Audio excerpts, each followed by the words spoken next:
Hello and welcome to Stoicism Philosophy as a Way of Life. My name is Donald Robertson and today's guest is Mark Tuitert. Mark is an Olympic gold medalist in speed skating. He's the author of a new book called The Stoic Mindset, Living the 10 Principles of Stoicism. Hi Mark, how are you? How's Hey, things? yes. Hi, Daniel. Thanks for having me. Oh, well, it's a pleasure. Where are you at the moment? I'm at my house, actually, close to Amsterdam in the Netherlands, where I'm from. Cool, cool. I've been to Amsterdam a couple of times. Have you been to Spinoza's house? No, I haven't actually. No, it's You that should not that far go. away. You should No. go. Like you should go on a Yeah. field trip. Well, some people say that Spinoza was influenced by the Stoics, but he doesn't really mention Yes. them much. But he has. I'll let you in on a secret. They have a log of all the books that Spinoza had, and people didn't There was have his. Epictetus in there, right? He has Epictetus and he has Yes. Seneca and Cicero. So he definitely had Yes. read the Stoics, Yeah, I like know that. I because read a lot about Spinoza, but I've yeah, never been to his house. I think he And had very. actually, my house here is standing 2-3 kilometers from the Limes. It was the northern border of the Roman Empire. Oh wow, really? Yeah. Well, wait, Yeah, there wait was a a lot minute. of. On which side are you on? Yeah, I'm at Inside the or German outside? side, actually, Oh, not the at the German Roman side. side. Yeah, if You I could. can look in the countryside 2 kilometers down the road, and there is the border, the You old can border. invade. You can invade Yeah, the Roman Empire. yeah, Like, yeah. wow, that's awesome. Yeah. The only thing I figured out about Spinoza is I think he had really small feet because he had these stairs are really kind of narrow. Like Oh the yeah, steps are very small. Yeah, yeah. Like I had to kind of go I up on have to go tiptoes there. almost. Yeah, he must have had small feet. But Yeah, he seems like a pretty cool guy. Like, and yeah. I think he's very Stoic influenced. Oh Um, yes, well, let's moving forward slightly in time. Let's talk about your Stoic influences to the yeah. modern day. I thought actually it might be good to say a little bit about your sporting career. I confessed earlier that I don't really know anything about speed skating, like I'll admit. But could you maybe bring us up to speed and tell our listeners a little bit about your accomplishments in sports? Sure, sure. Yeah, I was as a young boy. I loved speed skating, so it's a really Dutch sport. We have a lot of speed skaters here in Holland. That's our winter sport. We have a flat country, no mountains, but we do have speed skating. So for me, it was really a joy to be out there on the ice. And when I was about 19, 20 years old, I entered the world of professional sports. So for me, speed skating became my work. And I won some races. I was a big talent, but I also had some major struggles. So when I entered my career, I was considered one of the biggest talents that should have won everything. And I won a European title, I won a world title, but I wasn't consistently considered one of the best skaters. But at the end of my career, actually, when I was 29 years old, that's yeah, then you nearing your retirement age as a professional athlete. For me, then everything clicked. So I had been training for 12 years then, and for me, the Olympics in Vancouver were the first time I skated on an Olympic race on an Olympic podium. And for me, that was the pinnacle of my career. I knew I would probably get one chance in my life to race the Olympic Games. So I put everything on the line there, and I won the Olympic gold medal. And I continued skating afterwards for 4 years again. So during my career, I didn't have a right like I a almost said normal ride. congratulations. I almost said congratulations there, but it's a little bit belated. Thanks. Yeah. It's but congratulations anyway. And Thank you. I wanted to ask you how you feel it's shaped your life, speed skating, because I mean, it must have had a profound influence on the course of your life, your Speed character, skating, you mean? yeah, speed skating. Yes. How Yes, do it you think actually it? it did. How do you think it's So shaped dealing your personality and your life? Yeah, well, for me, speed skating was the thing I loved to do. So as a kid, I didn't wonder about how good I was supposed to become or could become. And when I made some choices in my life to become a professional athlete and I had a little bit of talent, then yeah, these things that drove me to get everything out of myself, and that shaped me. Actually, the love for speed skating shaped me, but also the love for life and dealing with all the struggles that revolve around, yeah, being a professional athlete. So the high pressure situation, it's a kind of a strange world, a black and white world where everything is revolves around winning, being the best, Mhm. etc., etc. But yeah, there's a lot of pitfalls in there too. I think if you don't control yourself, or you let yourself be led by these gold medals Mhm. or by this big challenge or this big dream only, then yeah, you will suffer a lot too, because that becomes your identity. So I always, next to being a speed skater and of course wanting to be the best and winning that race, I always found a big challenge in dealing with high pressure situations and challenging myself. How does this work? How do I, as a human being, work, and how does the world work? So for me, getting out there, being a pro athlete, giving everything I had, and dealing with physical challenges, but also mental and emotional challenges, really, yeah, that's really the lessons I learned. And that way, speed skating shaped me more than just being a speed skater or an athlete. It shaped me emotionally and mentally too. There's definitely some kind of connection between sports and training and athletics and Greek philosophy in general, Yes, including Stoicism. So Olympics, Chrysippus right? was, yeah, the Olympics and stuff, and like they had these other games, like the Delphic games, the Pythian games. So the Chrysippus was a long distance runner allegedly. Cleanthes was a boxer. Yeah, And many of these guys had like practiced sports pretty yeah, extensively in their youth, competed in them successfully, and then they turn them into metaphors. Marcus Aurelius's Meditations is full of yeah. references Wrestling. to wrestling, yeah, and Yeah, things like that. And there are lots of Stoic references to running and walking, which I wonder if they all go back to Chrysippus. That must have been yeah, something that he was interested in. I was going to say earlier, we might hear my baby in the background, Hector. He's training to be a podcaster. He's like yeah. my sound engineer at the Yeah, moment, he's helping training me his out. lungs, right? He can be an athlete Yeah, too. yeah. He's practicing strengthening his lungs. So how does Stoicism come into it then? I mean, I understand that you got into Stoicism relatively like a while back, didn't you? At what point Yeah, did I you become did. interested in the Stoics? No, I was always in my youth interested in philosophy, but also a lot in history. I loved history, so I knew Hmm. something about Greek history and Roman history.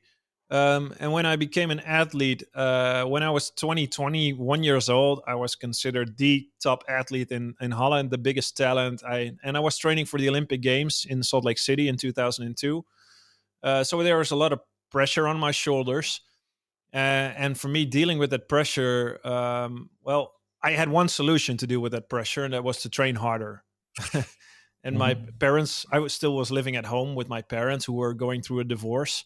So they fought each other. And me being the oldest son, I have two younger brothers. I tried to intervene between, well, these two people I love, my father and my mother. And that didn't help. It actually only got worse. So for me, uh, I fled into the one thing I thought I could control, and that was just running away from my problems, not facing them, and just train harder, train harder, train harder. And that whole winter of 2002, I was lying sick on my couch. I severely, well, tore my body down. I was sick, couldn't do a thing, and I didn't go to the Olympic Games. So for me, that was a big blow, and I had to recover from that mentally also.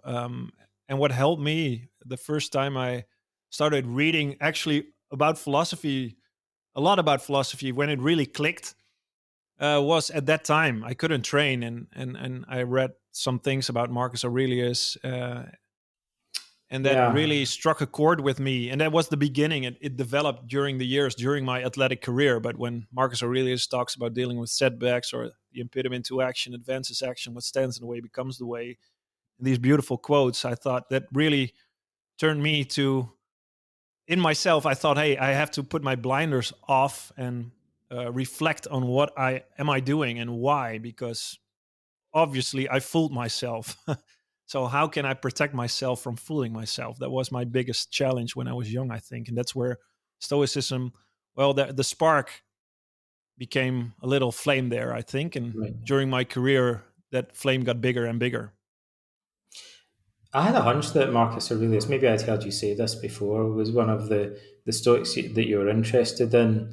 Um, and is there something that particularly draws you to Marcus Aurelius, or did you become more interested in the other Stoics later? The first thing that struck me was Marcus Aurelius, and after that Seneca. Right. And I Uh-huh. think they all have their own way of saying wise words, and I think Marcus Aurelius. What really strikes me is this is, you feel it in the text. This is a person of uh, he's driven to do the right thing, but he's struggling. So he Yeah. writes about these struggles in a beautiful way, and that sort of hit me. Like, here's a Roman emperor, Yeah. one who faces a big challenge, facing wars, pandemics, etc., deceit, and everything at the Roman court. And he tries to make sense of this. So what comes across to me, he's not what we would think is a natural Stoic, like totally relaxed and nothing that can hurt him. Marcus comes across for me as somebody who faces a lot of challenges, who faces some internal struggles and tries to make sense of this. And he writes these lessons down, I think, to keep him, to remind himself of this philosophy. Like, okay, this is the way the world works, and sometimes I might forget, or sometimes I struggle with this, but he reminds himself of the wise lessons he learned from Epictetus, from Justinus Rusticus, from his teachers, and from the other Stoics. Yeah. So I think that was for me the first part. And afterwards, I got interested in the rest too, of course. And Seneca was for me, it's easier to read. It's more Right. closely related, I think, to how I felt when I was in my 20th years, between my Mhm. 20th and 30th. But first thing that reminded me was Marcus Aurelius.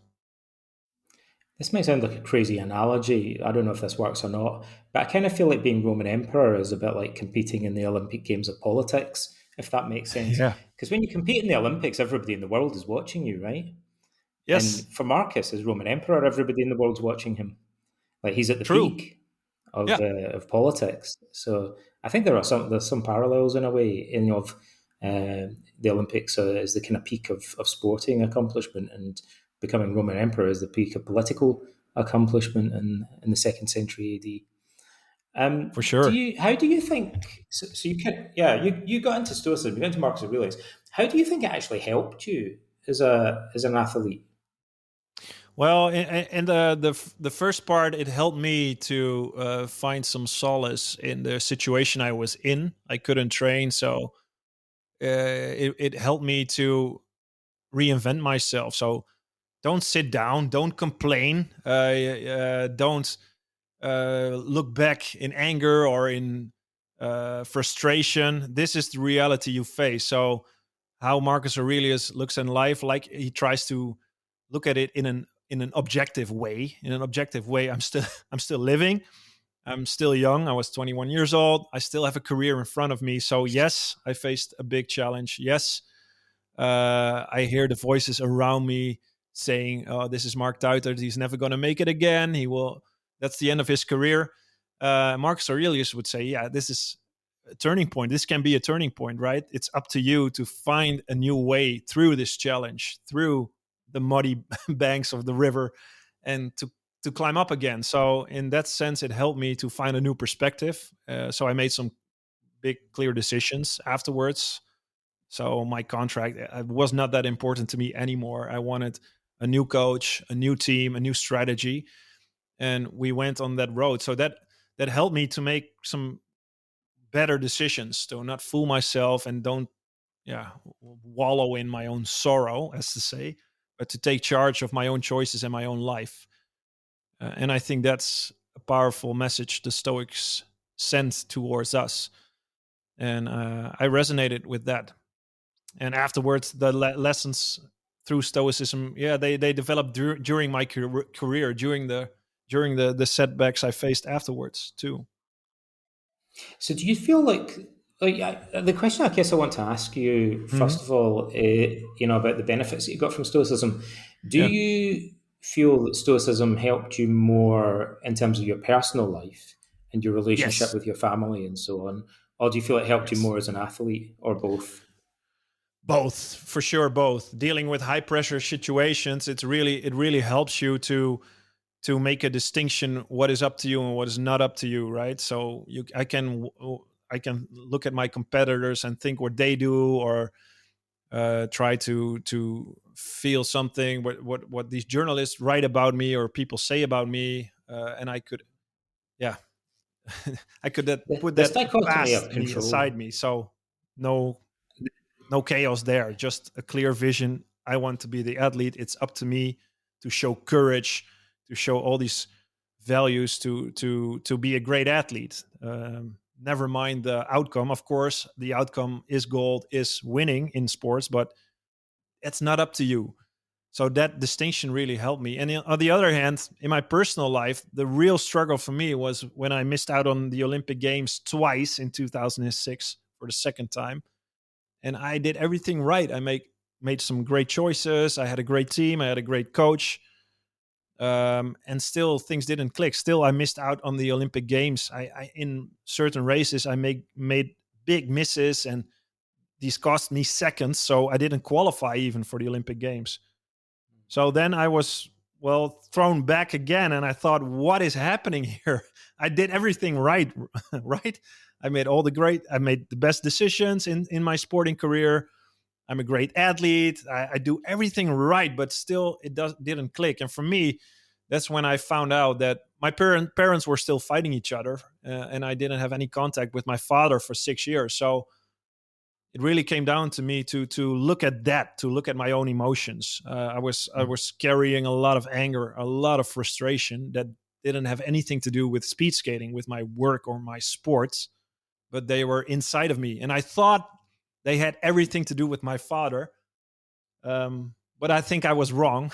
At least the Stoics learned me to question my own judgment and to see that that anger comes from the judgment of my father, not from the situation, as Epictetus would say, Mhm. but from the judgment of the situation of that person. So that anger has got nothing to do with my father, but everything with my judgments of my. I thought he was a bad father. I blamed him for everything. Um, but that anger was, I was carrying that anger. I thought it had nothing to do with me, but it had everything to do with me. So I had to face that. Yeah. You've kind of touched on two Stoic ideas there, so I'm going to just go back and unpack them a little bit more for the listeners. So you mentioned something that actually I seem to hear athletes mention a lot when they're talking about Stoicism, which is the dichotomy of control, as Yes. it's sometimes known today, this distinction between what's up to us and what isn't. And that seems to be one of the first things that people find they can relate to in Yeah. Stoicism. Often businessmen seem to pick up on that first, and athletes as well. But then you also mentioned this passage in Epictetus. That's the first passage in Enchiridion, and then you mentioned the fifth passage, which is perhaps the most famous quote, where he says, "It's not things that upset us, but rather our opinions about them." And I'm Yeah. more familiar with that from cognitive therapy, but Hmm. they both seem to be important to you. Could you say a little bit about the dichotomy of control and Yeah. then this passage about our opinions shaping our anger or other Yeah. emotions, and how these two ideas have benefited? For instance, which one do you think was most important to you? Oh, yeah. It's hard to make a distinction, and that's what I find the beauty of Stoic philosophy. All these principles or way of thinking, and they all fit into each other, right? It's a kind of a system Yeah, where you can explain the one by the other. They all fall into place. Like if it's not up to me to change my father, it is up to me to change my judgment about my father. So it's again, it it revolves around that principle. Like what is up to me, what is not up to me. It's for the first thing, the dichotomy of control. For me, it's when I'm standing on a start line and the pressure is high. Do I feel fear? Oh yes, I feel fear. But I can reason through that. I can say, okay, is it up to me what my competitors do? No, it's not. So you can say that in business too, of course. Is it up to us what economic situation will be, if there will be a war or not, or prices will be high or low, inflation will be high or low. No, that's not up to us. So what is up to us, and I find that a liberating thought, is our own internal state of mind, the choices and actions we choose to make. And Mhm. so when I say the dichotomy of control, for me, that also delves into showing courage. You can be courageous. That doesn't mean you don't feel fear. You give everything you have. That's your internal state of mind. So that ties into courage being one of the four cardinal virtues. So it ties into each other, into these things. And the same is for me with my father in an emotional situation. It's my emotions, but where do these emotions come from? You can reason through that. So for me, it's I feel anger towards Mhm. my father. I think he's a bad father, but I can reflect on my own judgment. Am I a better father 20, 30 years down the road? So withholding your judgment, or do I know what it feels like to have not any contact with your six or with your three sons for 6 years? No, I don't know that. Mhm. So I judge him, but I don't know how that feels. I'm not a father myself. I am now, but I wasn't then. So it's so easy for us to judge someone to from our own standpoint, from our own judgmental position. And I tried not to do that with my father. And when I did that, I could ask him questions. How is it for you? What did you go through? And that opened up so much space and so much connection. That for me was that I didn't expect that. And for me, that was like sort of my mind was blown, like, wow, does it work like this? I can put my judgment aside and try to reconnect with my father again without judging him. And that connection builds up again. And then that anger fades away. So that's why I wrote my book also, to tell people I went through this situation. So that anger, I hold that anger was in me, and I let go of that. So I could let go of that. And for 4 years after 2006, in between 2006, the Olympics I missed, and 2010 in Vancouver, where I skated for the first time, my father was there in the stands with my two brothers. So for 4 years, I didn't feel any anger or Mhm. frustration. And in that way, my life became a lot better. I reconnected with my father again, and that anger faded away. And I thought, wow, this is a beautiful concept, right? It's in me, this anger. I can let go of that. Wow. Yeah, it's very interesting. I'm very interested in anger. I'm going to tell you a little bit of trivia. You might not know this because I don't think it's very widely known. But this passage where Epictetus says it's not things that upset us, but rather opinions. In the next sentence, he mentions Socrates as an example. And I don't think that's a coincidence because we find the same idea. Although we think of this as a characteristically Stoic doctrine, we actually find the same idea in the dialogues of Plato and of Xenophon. And in Xenophon, there's two examples where he talks about people's family relationships. So, what you were saying about your father kind of reminded me of Yeah. that. It seemed relevant. And neither of them's a father. One of them is Socrates talking to his son, Lamprocles. And Lamprocles is talking about how he's really angry with his mother. Mm. And so, Socrates talks to him about his relationship with his mother and the anger that he has, and because she's scolding him. And Yeah. that's what this teenage boy gets really angry about. And Socrates, basically through questioning him and using the Socratic method, gets him to realize that that's just one perspective and that he could view his mother from a different perspective. That she's actually looked after him when he's sick, and she brought him up and she sacrificed many things for him, but he's forgotten about that. He's not really focusing on that side, and he's Yeah. focusing exclusively on the fact that she can be a bit nagging and stuff. And Socrates encourages him to see her in a more rounded way and to question his attitudes. And he does it in part by saying, does everybody feel the same way about your mother, Xantippe, her name is? And then the other dialogue is about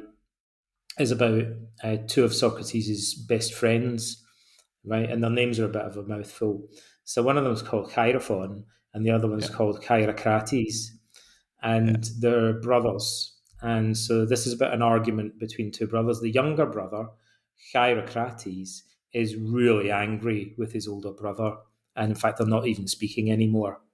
And so Socrates questions them in a similar kind of way. And he says, does everybody get really annoyed with your brother and find him unsufferable? And Heracrates says, well, no, but still, I don't really, feel like I should have to put up with him. He's just unbearable. And Socrates kind of gently and gradually questions him, gets him to look at his anger from a different perspective. But it revolves around the same principle that it's not the other person that makes us angry, but rather our opinions about them. Yeah, I love Socratic questioning. I did some courses in it, and I practice it too. Sometimes also with friends, and there's so much beauty in there because withholding your judgment, what you're supposed to do in a Socratic questioning situation, it opens up so much space for the other person to really dive into their rationale, to explore their way of thinking, and I think that's the beauty. And also with Epictetus says in his colleges about your father, about your mother, about your, and that ties into accepting your fate, right? In Stoicism too, Mhm. like that's your fate. You're fated to have this mother, to have this father. So you Mhm. better love what you have with all they can give you or not. But this is what there is, right? So Mhm. if you fight them, you fight nature, you fight the reality of what it is. And I think that the Stoics really uh, had a great point in there, like Epictetus would tell us about our role as Yeah. children towards our parents and towards the next generation, etc. He talked about that a lot, next to being an Olympic athlete or finding metaphors of Olympic athletes. So for me, that was also when I read about all these Stoics and these texts, it resonated with me on different levels, on roles within families, but also metaphors of dealing with pressure, with setbacks, and uh, with discipline, etc. Yeah. I think I'm interested in it as well. When I was a young guy, I had a lot of anger. Like a lot. Well, nowadays it seems like loads of young men have a lot of anger, like Yeah, online, right? It's like I an think you told epidemic. me But right I was, about your father, who yeah, my father passed motivated away you, when, right, in a sense, to dive into yeah, Stoicism. he was into Freemasonry, and that kind of inspired me. And but he passed away. Like, but I didn't. I was very. It was hard for me because I was very angry with him. And then Yeah, he died of lung cancer when I was about 13. So it was yeah, very confusing for me as a young boy, because when you're really angry with someone and then they die, you're left kind of feeling almost responsible in a way. You kind of feel guilty about the guilty. fact that Yes, you're angry with them, but at the same time, you still feel angry, like because you were arguing, you didn't get along. yeah. So you have very mixed feelings, very confused emotions. It took me a long time to overcome that, but I guess Did you there's ever there's many things. reconcile with that? Did you with that I think anger or Yeah, I really think I did, and probably by the time, I mean, it took like a decade or more. Like by the yeah? time I was in my mid-20s, and I'll tell you something strange about it, um, and that because I wanted to ask you about this. For me, it was almost a benefit to me in a sense that I was very very angry, and I was just angry with the world and stuff, and it took a long time for it to go away. But I think because I had so much anger, in some ways it made it easier for me to take a step back from it, and I kind of learned to view it as a waste of energy, as Hmm. kind of pointless and kind of ridiculous. Yeah, And partly because it was so, the feelings were so strong, that actually in a sense helped me to begin questioning them and challenging them. I think if I just had a little bit of anger, maybe then I would have never bothered to get rid of it.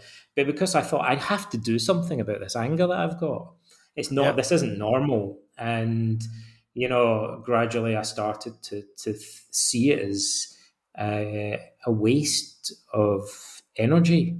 It yeah. seemed pointless to me. And now I don't, I seldom, I think, get angry about things, because whenever I do, it kind of reminds me of the anger I had as a young guy. And so all anger now seems to me like a little bit silly. Like, it took me so long to get rid of that anger I had when I was a boy. I think I don't want ever to go back to that again. You Yeah. know, it seems like I cured myself of something. Why would I want to allow myself to relapse? Yeah. So Yeah, I think I for me there was that when I discovered Stoicism, it resonated with me too, because I think I really, and also what I said earlier about Marcus Aurelius. For me, when I grew up in a family, especially when I came into puberty and when I became in my first 5 years as a professional athlete, my parents were really explosive. Like, right, they couldn't communicate and they loved each other, but there was a lot of frustration, love going the wrong direction, fighting. There was love, a lot of love, but also a lot of fighting and just an emotional, explosive situation. And I turned away from that. I thought I don't need this in my life. I walked away, but in the end, I needed to reconcile with that and just give it a shot and reconnect with my father and my mother. And that's the thing I went through and had to go through. And for me, Stoicism is really like, I saw how much these big emotions devastated my father and mother, and they couldn't it with there was a big wall between them. Where there once was love, there was now a big wall of anger, of rage, of etc., etc. And that's such a shame. I think that's such a shame that there doesn't need to be that wall. So for me, Stoicism really relates to that. I'm a product of my father and mother. I'm not a natural Stoic. Uh, I I use Stoicism, and it really helps me to stay calm, stay angry. What's the wisest thing to do? What's the best decision to make here, etc. I don't want to be in that same situation with the people around me who I love. So those are the aspects of Stoicism that you think helped you with your anger. Is there anything else that you found in Marcus Aurelius or in the other Stoics that you feel specifically helped you with the problem of anger? With anger, well, yeah, in reality, accepting your fate and also try to love Right. that piece of life, that really helped me because I think if you, and that's why I like the rational kind of philosophy behind it, is the only option you have if you think it through, right? You can resist not wanting to be hurt or resist not wanting to have your body not going in the right direction or being sick, which happens a lot as an athlete. So for me, accepting that, or accepting that, okay, I don't feel well today, I won't train or train for 2 days. Really, that's like a small thing, a small feat, but really give into that and lean into that instead of feeling angry about it or feeling sad about it. It's like, okay, this is reality. I it's wiser to take rest now a couple of days instead of training. But my mind tells me I want to train because I need to beat this competition. I need to win a gold medal. There's pressure from here. My sponsor wants that, etc., etc. So it really helped me to stay relaxed and focused on, okay, this is the reality. What's the wisest thing to do? That's obviously to take rest, let your body recover, give yourself some time off, give yourself a break. And that's the wisest thing to do. So I should do that. Never mind all the other aspects. I should do this. So accepting that, accepting your fate, Yeah. and also try to love that. It's like, okay, I don't have to train. I don't worry about it for a couple of days. I really learned to go with that, to learn to go with that flow, to listen to my body, to listen to all the information, and not just be a talking head thinking all things true, but just, okay, what's the most rational explanation? What's the wisest thing to do? Because we want to fight ourselves, or we fight reality. We want reality to be different Yeah. than it actually is, and I think that's where a lot of things go wrong. Mm. Yeah, I think that's something that's quite fundamental to the Stoics. And you also said there's also, for anyone that's interested in anger, we have Seneca's entire book called Yeah, On Anger, but also Marcus Aurelius. There's a in Book 11, passage 18. You can tell it's one of my favorite bits. He gives a list of 10 strategies for coping with anger. I think he was very concerned with anger himself. But one of yeah, them came to mind a moment ago because you said something a bit earlier that kind of made me think of it. So one of the strategies he mentions is, he says, when you're getting angry with somebody, you should pause and ask yourself whether you're completely innocent of yeah, doing the things yourself that you're angry with them for doing. And that reminds me of an old psychotherapy idea, which is that, often our feelings are based on projection. We get angry with other people about things that we're kind of doing ourselves, or we're in denial of doing ourselves. And Yes. I think that can be a helpful way of diffusing anger, and it encourages self reflection, which is usually Oh a yes. good thing in itself. Yeah, I wondered if that was something that you'd experienced. I had a feeling that you were kind of alluding to it earlier. Yeah, yeah, Do you I feel that did. that can stop you becoming angry when you think about it that Um, way? yeah, I think as Seneca beautifully says it too, right? He's the people who murdered his father. He chases them down so they won't commit another murder or another injustice. But he doesn't do it out of anger, but just out of protection from his father. So when you're an athlete and you act in anger or you act in a rage, you Mm, don't become you become 20 or 30% less than you were, right? So if I'm really good at something, I master and control the situation, not by controlling it, but by letting it go, by being calm, by being relaxed. So when yeah, I'm relaxed, my muscle tension is better. I can react faster yeah, on what somebody else does, or when the gun goes off, I can give everything I have. But when I'm angry, I cramp up. My muscles cramp up. And that costs so much uh, energy, and all that negative energy drains you down. It weighs on you, and for me, that weighing on me, that means that I am not as uh, able to train well, or I cannot train that hard because I'm more stressed out. So the yeah, training I do uh, doesn't help me really get better because I'm already carrying a lot of stress. So when you look at a biological principle of training, it's adaptation. You train, you take a rest, your body recovers and gets stronger. If you're stressed out or angry, that doesn't happen because your body already contains a lot of stress. So the normal reaction of your body changes.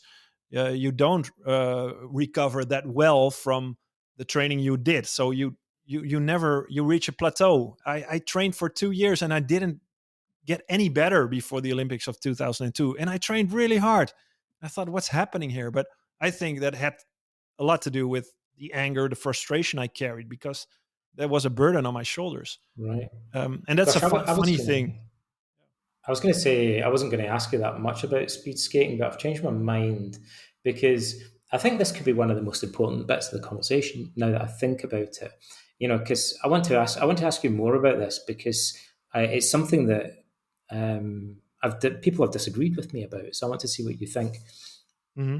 Now I've spoken to some people, sportsmen, athletes, and maybe about other people in some other walks of life, such as the military and so on. I'm thinking particularly of martial artists, but maybe people doing other sports as well. So there are some people who believe that anger helps them to, uh, for example, to box or Yep. to spar in martial arts, or maybe to compete in other sports. Their anger, they think, motivates them.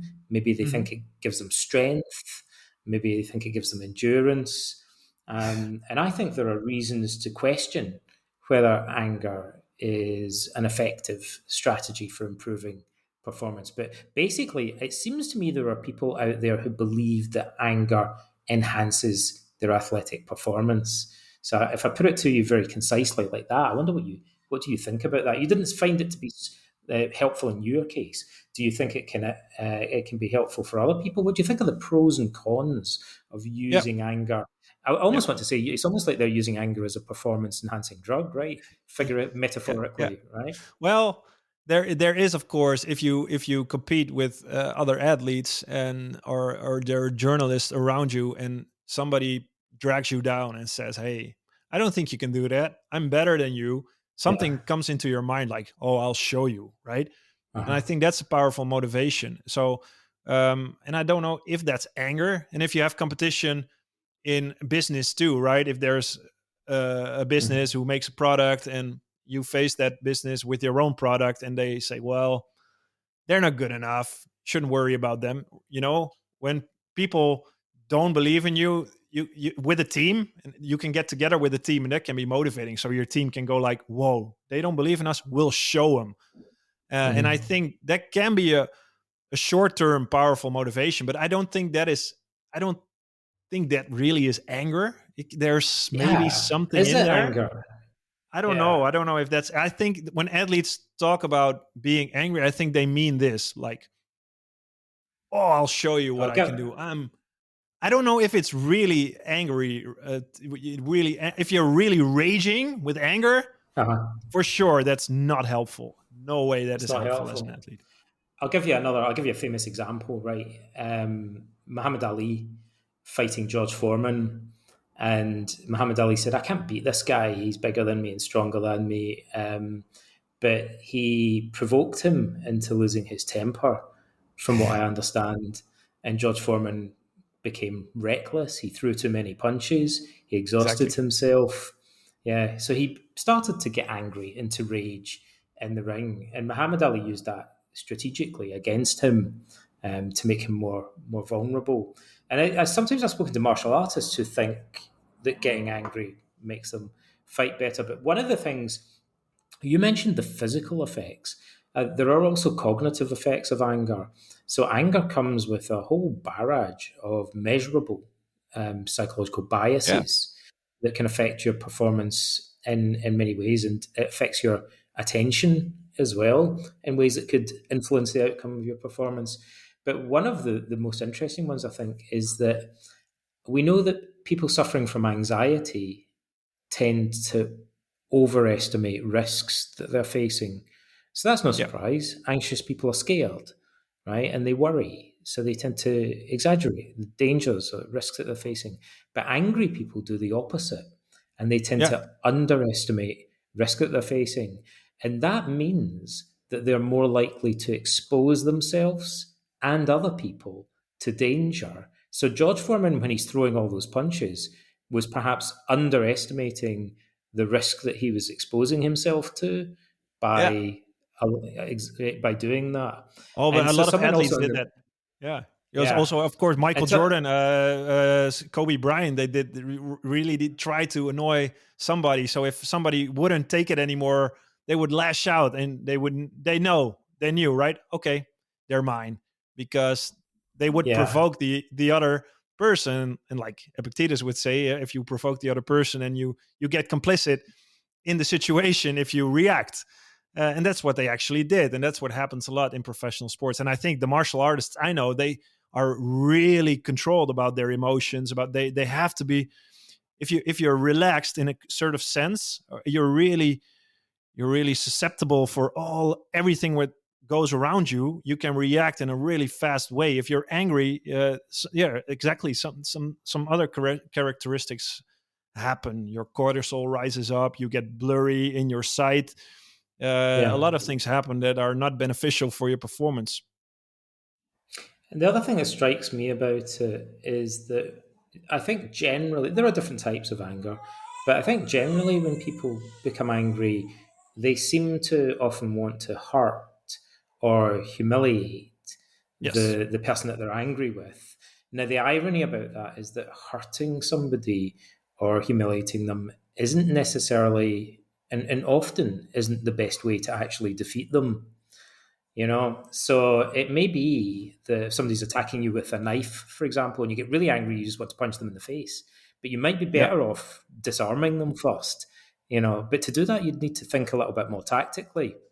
If you went with your instincts and you're just raging, then you'd probably just throw haymaker punches, and whereas if you were more mindful, you might Yeah. disarm them and defeat them.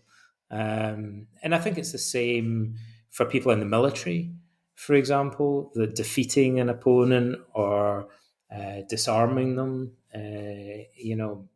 might be harder if you become uh, allow yourself to become angry. It doesn't Yes, I think necessarily so. help you But to this win. is a really hard thing to do, right? This you have to train every day. Every day you have to practice for this. Like the Stoics would say, this is something that's not really natural to us. The impulse we feel if somebody cuts her off in traffic or something happens to us, that's a natural impulse we can feel. So But to react and to give into Mhm. that impulse, that's a different situation. And I think that's all about emotional intelligence and self-control, temperance. So, Mhm. and I think that's one of the reasons, that's one of the four cardinal virtues, right? The Stoics talk about, and Socrates talks about, because that's so important to living a good life, to be to lead the best life you can live, I think, and not being led by others or by a situation, etc., or by your own fears or anger. And you mentioned the cardinal virtues a couple of times. You mentioned courage. Why, how do you see the cardinal virtues as being relevant to sports? Like, Yes, what do you think the connection might be there? I think they are. Courage doesn't mean you don't feel fear, but you still act. You speak out when there was injustice done, also in our sports, and also I tried to stood up. I was the chairman of the athletes commission here in Holland. So when there would be an injustice, we got together and we as athletes spoke out. So we had the courage to speak out if something would happen. So I think that's a big factor. Um, and on the other hand, you have temperance, so self-discipline. Well, that's you need to be really disciplined in what you do. You have to work really hard to become a great athlete. You have to really constrain yourself. There's a beautiful passage in Epictetus, right? He says, "Oh, you think twice if you want to be an Olympic champion. You have to lay down your wine. You have to roll down through the sand. You have to listen to your coach, etc., etc." These are all Mhm. the things you need to do to become a great athlete. And of course, if you talk about wisdom or practical wisdom, it's knowing what to do when, what's a wise choice to make. So I think these are all things that really tie into, yeah, what is important in life as a person, and also um, in life in general. And being an athlete or not, I think the All Blacks have a great saying. That's the New Zealand rugby team. Um, Great people make great All Blacks, and I think Mhm. that's really something that should be on the forefront of every athlete or every human being's life. It's like if you use doping, or if you cheat, or if you don't play by the rules, you don't respect your opponent. So the whole point of sports is, yes, trying to be better. Yes, you can try to win and try to beat your opponents, but always do it in a respectful manner. We're all athletes, and we are human beings. And I think that's, if you don't do that, it becomes worthless. You can win, but what is it worth?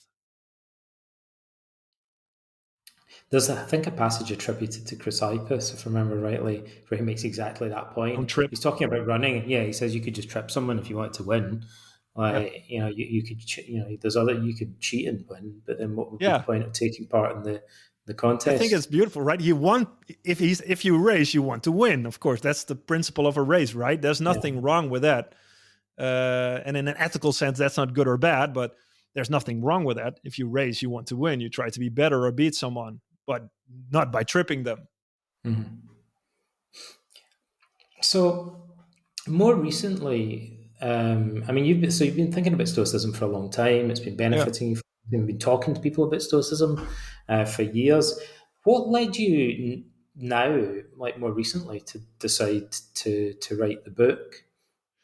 Yeah, well, I wrote it because I did a lot of presentations after my career, and Hmm. Stoicism resonated with a lot of people, like it resonated with me when I talk about it. So dealing with the situation between my father and my mother, um, really, I try to be more open about that because it's a really personal story. I told it through, Hmm.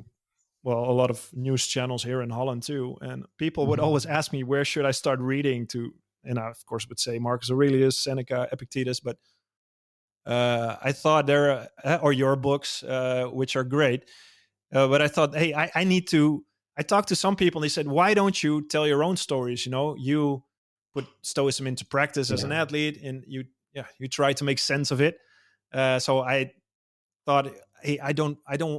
It's not up to me to write a book about how exactly Stoicism works. It's my experience reading, delving into Stoicism, and see how it works for me by Yeah. my personal stories. And when COVID happened and the pandemic was raging, and everybody was like, "Whoa!" It Yeah. seemed to even resonate with more people because we were in a chaotic situation, in a challenging situation.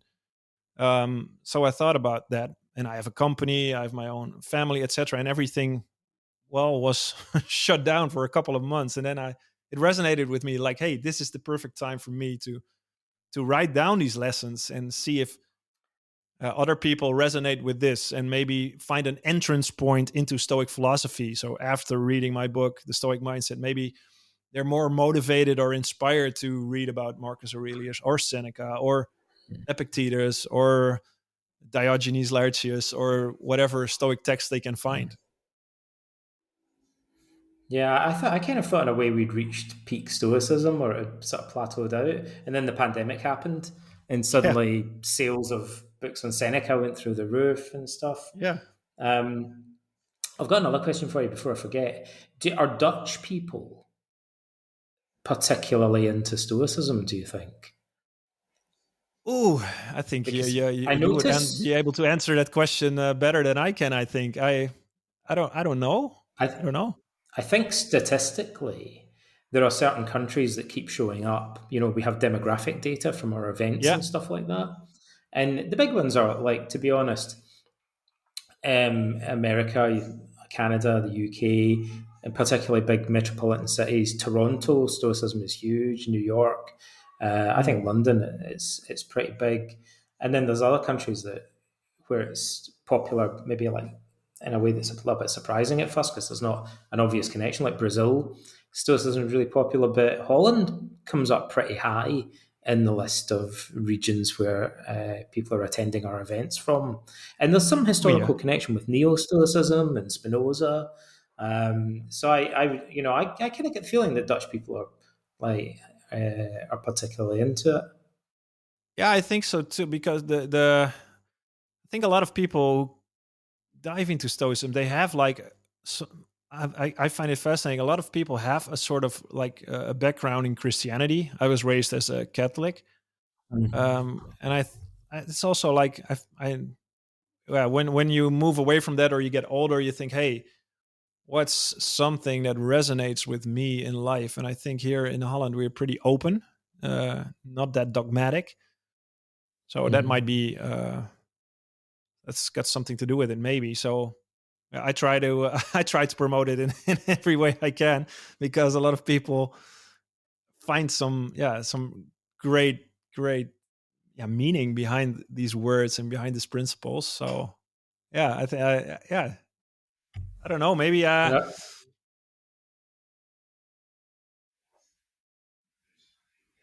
I wanted to ask you as well what you think is what is your favourite exercise from the book?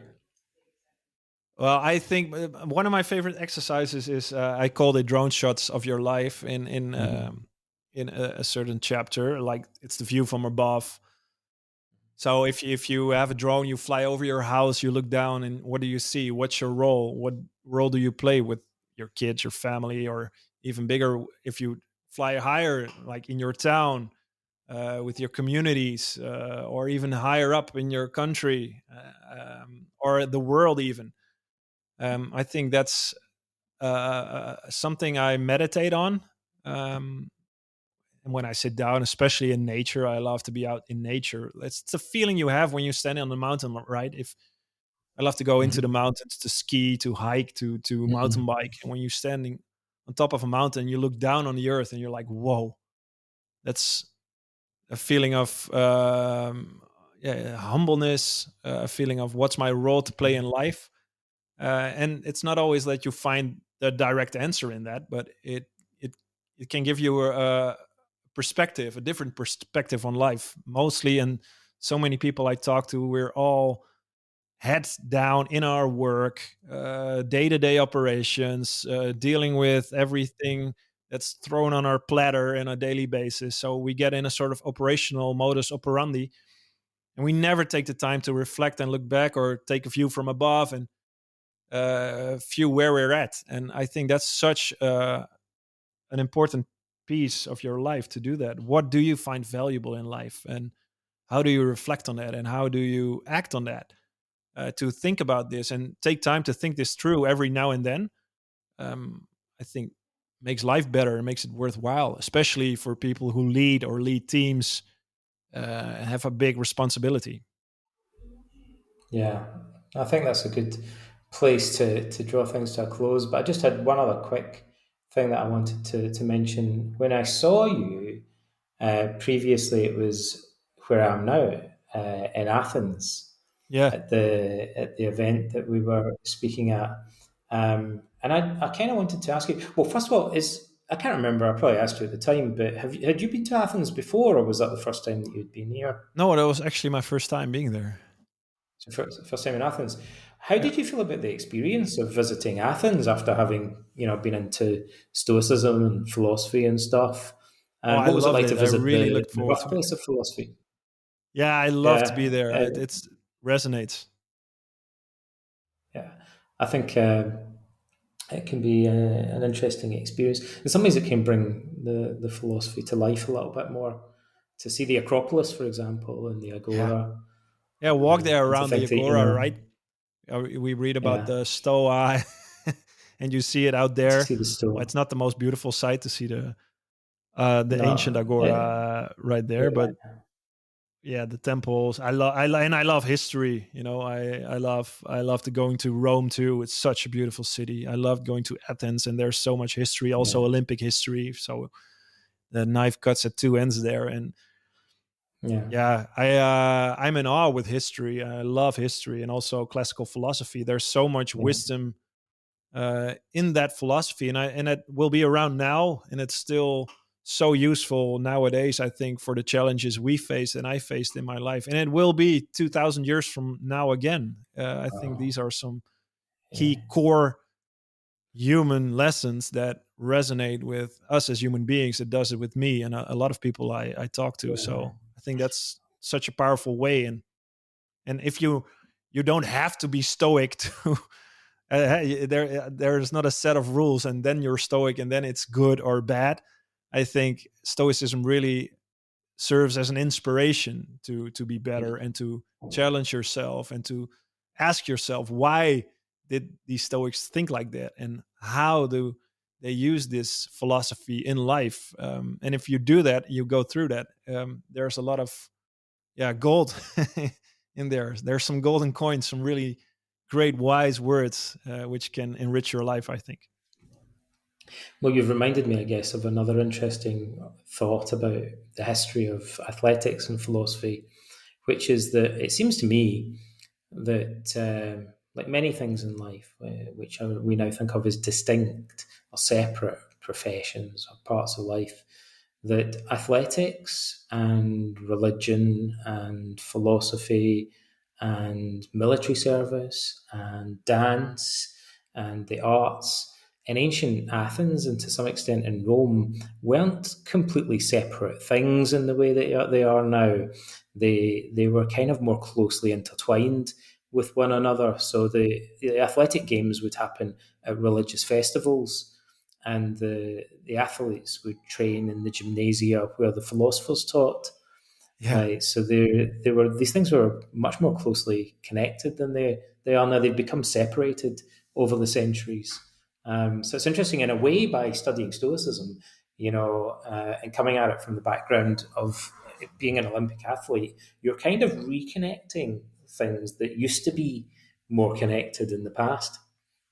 Yeah, and I think that's a beautiful thought and some insight there, because I think there's such wisdom in there. I think we as human beings, we have our head, we have our bodies, but we're not separated. We the pursuit Mm. of learning about life. I think that's the key pursuit we all face, right? And there's everything in there, of course. The arts, music can enrich your life. Using your body, being an athlete, and thinking things through. Looking at science, looking at all these things. It's maybe we we have a long way to go, or have to get back to that old pattern again to reconnect these things, because I think you become a better athlete if you become a little bit more a practical philosopher, or Yeah. and the other way around, or you become a better athlete if you dive into arts, or try to find some expression through music or dance, etc. And all I think all these things are really worthwhile pursuits in life that can, yeah, teach you about life. And I'm just thinking as well as a bit of trivia. One day I'll need to go and look this up, but a rough guess, I feel like maybe about half of Plato's dialogues have Socrates at a sports ground doing philosophy. I'll go and check that afterwards. I need to put a number on it. Yeah, But a bunch of them anyway. Like maybe it's about half of them roughly. He's at a sports ground when he's doing philosophy, or alongside where people are wrestling and racing and running tracks and things like that. yeah. Um, well, anyway, I think that's been another fantastic discussion. I really appreciate you coming along and speaking to me. So thanks to today's guest, Mark, for joining me. And we hope you enjoyed the conversation as much as we did. Please share the link with your friends and subscribe to the Stoicism Philosophy as a Way of Life newsletter and Substack for more podcasts and articles on philosophy.